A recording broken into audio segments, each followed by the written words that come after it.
Hi everyone, welcome to the Growing the Good Life podcast. I'm your host, Michelle Roberts, and today we are talking about one of my favorite topics, and that is selling the extra seedlings that come from your seed starting efforts and selling them for a profit. So I am doing that this year. I started on a smaller scale last year and had just a few pre-orders before my season started, but I have expanded that quite a bit this year.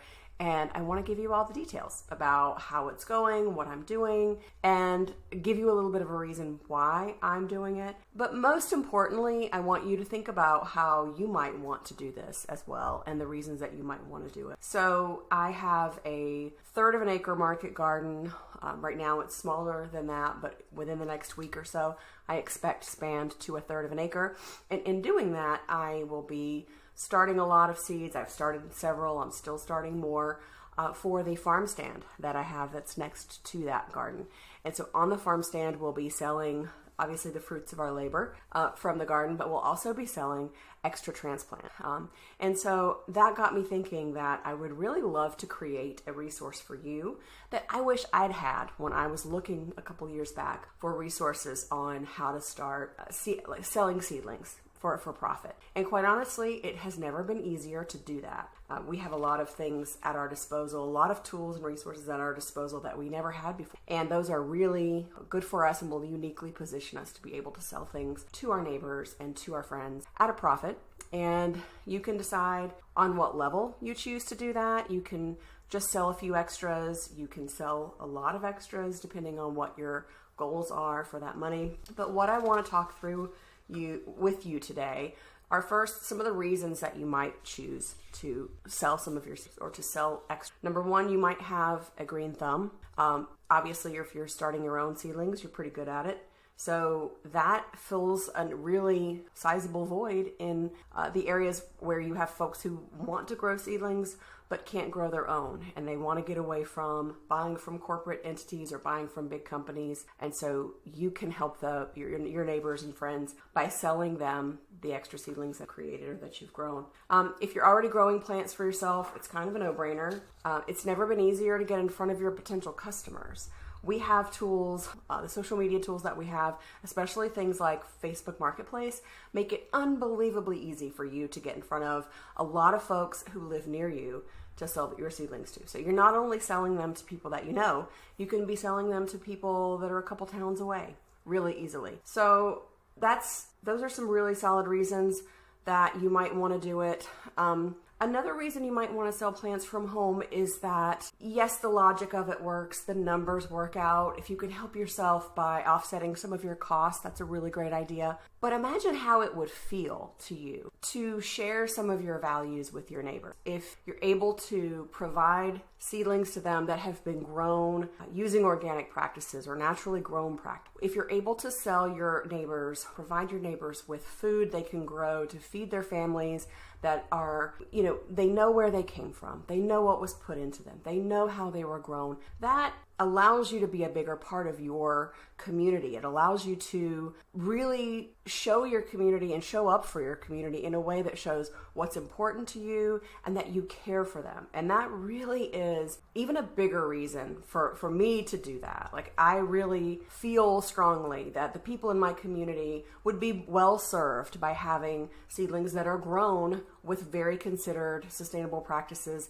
And so I like how that makes me feel. And I like that I'm giving a value to my community. So besides the nuts and bolts of the numbers, there's also those other intangibles that make it such a great, rewarding endeavor and thing to do. So those reasons might speak to you as well. So you also would have to be living under a rock if you didn't realize that we're having some food shortages in different types of food, different areas. In a lot of cases, it's not very easy to determine where the food shortages are next. We've had shortages in basil, we've had shortages in iceberg lettuce, we've had various other shortages, and those things are just set to continue. In a lot of cases, California and other states that do a lot of our growing are experiencing some extreme weather, and that is part of the longer range forecast for this year. And so if you can take back part of that control to make sure that you're able to grow the things that you want to eat, that is going to give you a sizable improvement in your mental health. Just the feeling of control that you might have when you take control of your food supply gives you that peace of mind that'll make it easier for you to sleep at night. I know I do. That helps me a lot. Besides the fact that gardening is great mental health, it's good for your body, it's good exercise, it's great just to get I get several hours of fresh air and vitamin D every day just from the garden. So you don't have to have a market garden to get those benefits. So I don't want to get negative, but I do also want to talk about foodborne illnesses. They are happening. It feels like they're happening more and more often than they have in the past. Maybe they aren't, and that's just my perception, but I know that the FDA and the USDA specifically, I think both of those organizations are somewhat responsible for managing foodborne illnesses and outbreaks and communicating and getting those under control. And those organizations are extremely backlogged. And so there will be cases where there will be a foodborne illness in sprouts, and they will tell you about it. They will tell you in February that it had happened in December, and they'll tell you to throw the food away that has already been out of your house for a week. And so it's kind of like, it's pretty pointless at this point. Not to disparage other people trying to do their jobs, but it becomes really obvious to me that if I want food that I can control, and if I have food that doesn't have the risk that's inherent in these other types of sprouts or whatever it might be, that it's going to be up to me to control that. So I do, and it feels so. These are some things that I want to help you think through when you're determining how you want to grow and what you want to grow. So there are a couple ways you want to decide how to grow or what plants you should grow to sell. You want to grow what you're already growing. That's a really good indicator of what to grow. There are a few reasons for that. And one of them is that if you're growing it, you're probably good at growing it. And so the better you are at growing something, the more yields you'll have, the better your numbers will look, and the higher the profit that you'll make off of them. So if you're good at growing it, you're going to make more money off of it. If you turn a profit, it's good to turn a profit. We want our businesses to be sustainable in our endeavors. So I want you to make a profit. So be good at what you grow, and that's one way to ensure that. Also, if you're growing these plants and you've grown them for a few years, then you know they grow well in your climate, and that's really super important. I think that's one of the points about growing that people miss, is that just because a seed exists doesn't mean it absolutely automatically grows well where you live. And so a lot of what I do in the years I've been growing in North Carolina is I've chosen varieties that do well for me. And so I've grown 40 different tomato varieties. No lie. I've grown 40 different tomato varieties. And there are some I would never grow again, and there are some that I grow every year. And it takes time to figure that out. And you are doing yourself and your community a service whenever you go through that exercise and you determine what works well in your climate. And then if you're able to save those seeds and grow them again next year, you're just continuing to select for varieties that do well where you live, which is better for everyone. So let's see, we talked a little bit about how to determine what to grow. Oh, another good one that I do is I offer plants that are assumed to be difficult to start from seed. So certain plants either are assumed to be difficult or they are difficult to grow from seed. Certain things like asparagus, I have a lot of folks who pre-ordered my asparagus seedlings because asparagus seedlings are difficult to grow. They take a long time, they have to be babysat. They're pretty vigorous once they get going, but they're not the easiest to get started. And so therefore, because I'm already growing, it makes a lot of sense to me or for me to add some to my collection and grow them for my neighbors so that they can get the benefit of it without having to do all the babysitting. Things like artichokes and other flowers, like Lisianthus comes to mind. Lisianthus is not the easiest flower to grow either. So if you're growing them, throw some extra Lisianthus in your tray, and I'm telling you, you'll be able to sell those because they're really difficult to grow. So now that you've got your idea of what you want to sell or what you want to grow for profit, what are the things that you need to consider? You're going to consider you might want to do some pre-sales. That is when you say, here are the plants I'm planning to grow. which of these would you like to buy from me? And you give people an opportunity to buy ahead of time. That works really well for those varieties that you might not have a ton of. Like let's say you have a limited stock of asparagus seed. You might want to open that up for pre-sale and just say, hey guys, let's go ahead and if you want these, if you're interested, go ahead and buy them because I'm going to run out. And that's a great way to get some interest. Pre-selling is great because you're going to get some cash into your system before you start those plants, and that's always good for your cash flow when because you need to buy soil, you have to buy pots, you have to buy seeds, so it's nice to have a little bit of cash up front. So think about pre-selling. So another pro tip that I would like to include here for you is that you want to include fast growing plants. If you can, you want to make sure you've got some of those in your lineup so that they grow quickly, your customers are going to see a fast return on their investment, so they're going to be happy. And then you can sell those fast growing seedlings for several months out of the year, because you might want, if you have fast growing seedlings, then you can make sure those are available to your customers for several months. And during the times when the big box retailers are not stocking those is a really great time for you to be stocking them. So that's the kind of thing you want to think about. Think about including some fast growing plants and including them at times of the year when other places don't have them. So you need to think about how many plants you're going to sell. You can figure that out by thinking about a couple of things. There are about 3 different things you want to think about when you're thinking about how many extra plants you want to sell. So number 1, if you're growing under grow lights, you need to think about how much room you have under your grow lights. That is the most expensive and most valuable space you have in this process.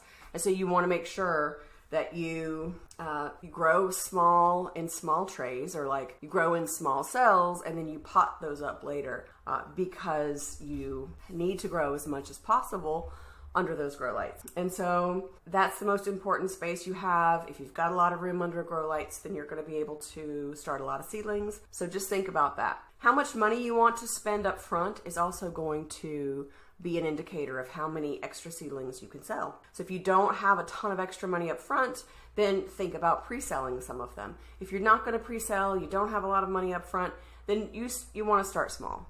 If you're starting 50 tomato plants, go ahead and add an extra 20. There's not a whole lot of difference for you in your life when it comes to growing 50 versus 70. But if you've got 20 plants and then you sell each of those for $3, that's a $60 revenue that's come into your pocket. Then once you take your expenses out, that's an easy, kind of straightforward, no-brain sort of way, or no-nonsense sort of way, not no-brains. I don't know where that came from. That's a really no-nonsense kind of way to sort of get started on a small scale. So now, another very important thing I want you to think about are your expenses. And I want you to know what your expenses are up front. So in online business, we think about profit, the kind of profit or the amount of revenue that you want to drive when you start an online ad. And the rule of thumb that we use is 3x. So whatever it costs you to run an ad, or whatever a dollar amount it costs you to sell something, you want to make 3 times that to break. To me, that's considered breaking even. So I use that as a rule of thumb. I use that guideline when I'm pricing my seedlings. Now I know pricing seedlings and online ads are 2 different things, but for me it helps me to make sure I'm always making a profit and that I'm not selling my seedlings for too small of an amount of money, because I want to make my profit and maximize the profit as much as possible. So I use that 3 times rule. So let's look at this in action. So for a typical tomato seedling, I will spend anywhere between 5 cents and 25 cents on the actual seed. So I try to sell varieties, obviously, with seeds that are the most cost effective for me. So if I need to buy in a higher quantity to get a smaller per seed price, then I'll do that. Some of the specialty varieties are quite expensive, but usually it's around 5 cents per seed. So my seed's 5 cents. The seed starting mix in a pot, in a 4-inch pot, is about 30 cents worth. The fertilizer is about 5 cents worth. And the pot can be anywhere from 20 cents and to I've gotten some pots as cheap as 10 cents. And so that dollar amount is right around 50 cents. I have 50 cents invested in each seedling. So if I take 50 cents and I multiply that by 3, that means I am not to sell a seedling for $1.50 means that I'm breaking even. The reason I use that as my number is because there are a lot of business expenses that you don't necessarily capture when you're just thinking about the cost that you paid to buy the raw materials. And we have to make sure that we are sustainable. To have a sustainable business, you have to turn a profit to stay in business. And so let's not short sell ourselves when it comes to selling these seedlings. There's a value to your neighbors and your friends in buying these from you. There is an intrinsic value that you're part of something greater than yourself. You're doing these things to make sure your neighbors have nutritious food. There's a value to them because they are getting seedlings that they can't find at other places. So there's a value to that they will pay for. And so you deserve to have that money. You are providing a service. So for a seedling like a 4-inch seedling, all of my 4-inch seedlings are priced at $3. I'm not making just hand over fist in profit, but it's enough that it's worth my time because again, we have to be sustainable and we need to be able to stay in business. So $3, $4, could I price them at a higher price? Probably. Maybe not everyone would buy them, but enough would buy them. But I'm not interested in doing that. I want as many people to have access to them as possible. So I think about that, and I make sure my costs are as low as they can be so that folks can afford what I'm selling. So keep that in mind. That's all I want you to do. You take a look at what your numbers need to be based on where you live, what folks will pay for seedlings, and then you make the numbers work for you. But I'm giving you an idea of how I work through it.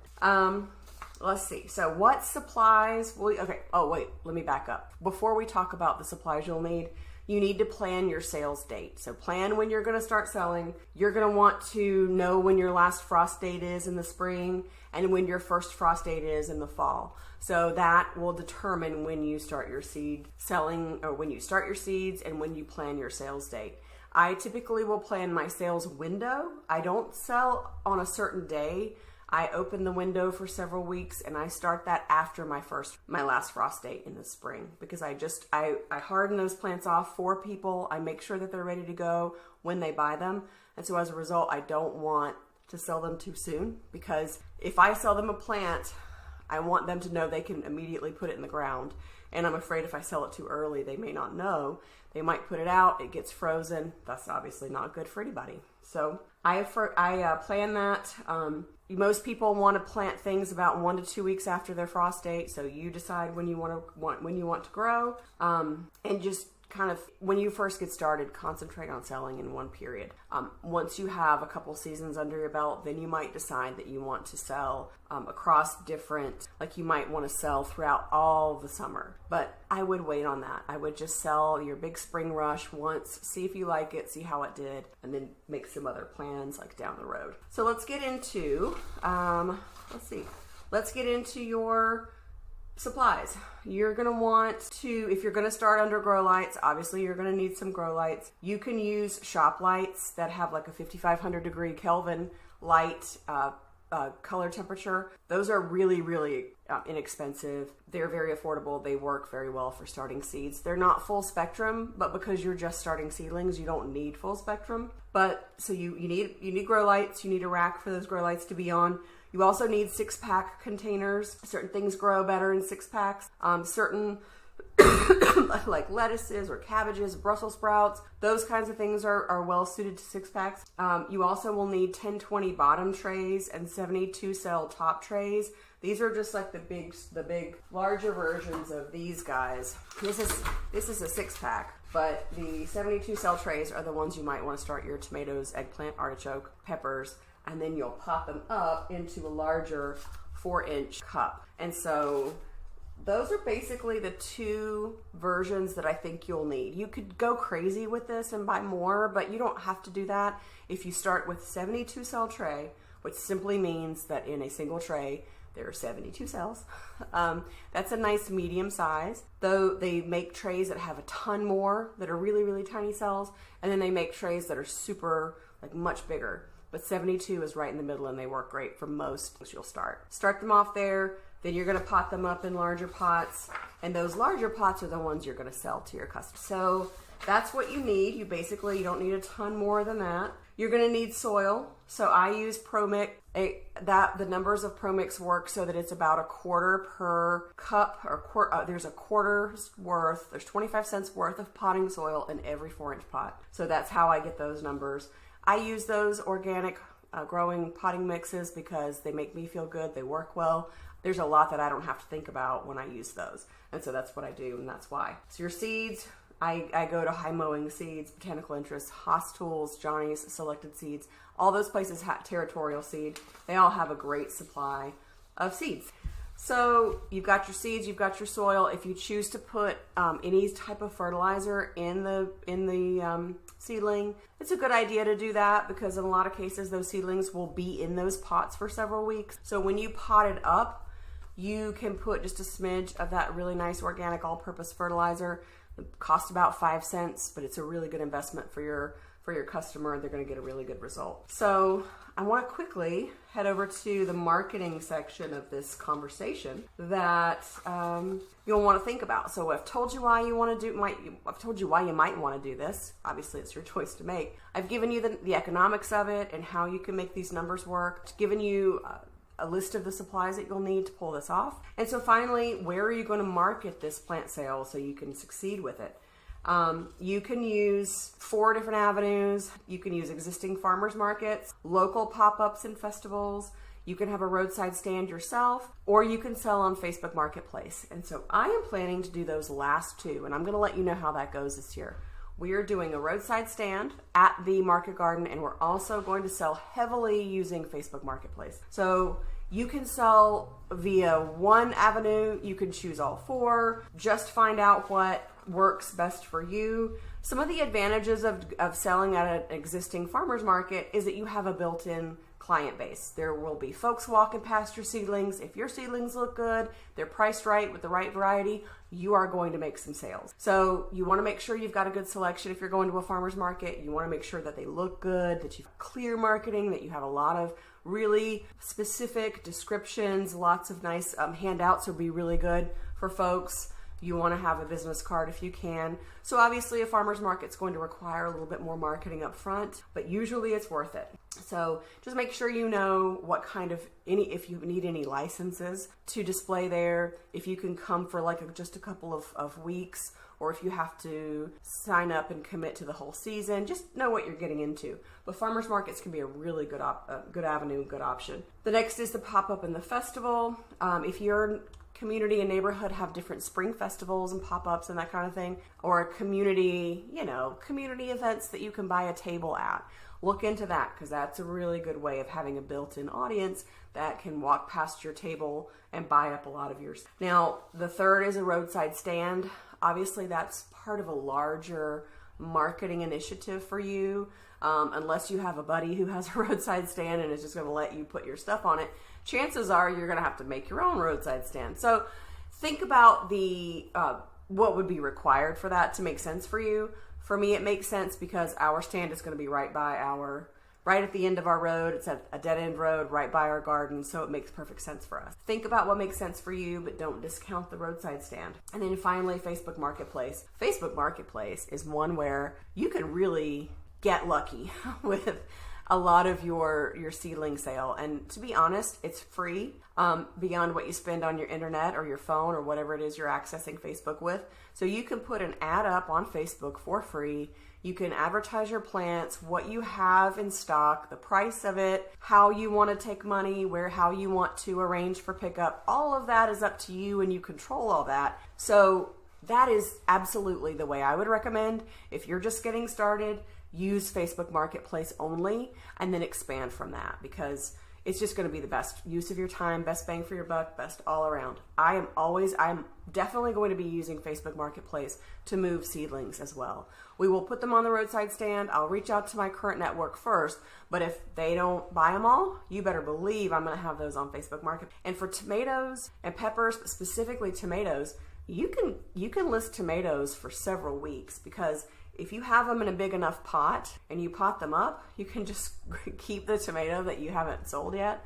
And as it gets bigger and bigger, you can charge more for it until you eventually sell it. So that's something to think about and to keep in mind. So let's wrap it up about this on this topic of selling seedlings. I think it's a fabulous way to offset some of your costs and to build relationships in your community and to just do something super fun. So you might want to create a catchy name and logo for your business that will make your name more memorable. People will remember you. It's a really good idea if you think you might want to do this more in the coming years to go ahead and establish yourself. And so in the end, it's really up to you to decide if it's something that you want to do, but it's definitely been worth it for me the last couple of years that I've done it. And I'm expanding what we're doing, selling more seedlings. I'm selling a greater variety of them, and I'm really excited to do it. So if you would like to do it, know that you can. Take it one step at a time. Comment below if you have any questions about the process, and I will absolutely commit to getting back to you and helping you answer your question any way that I can. So I want to say bye for now. I want you all to get out there and get growing, and I will see you next time.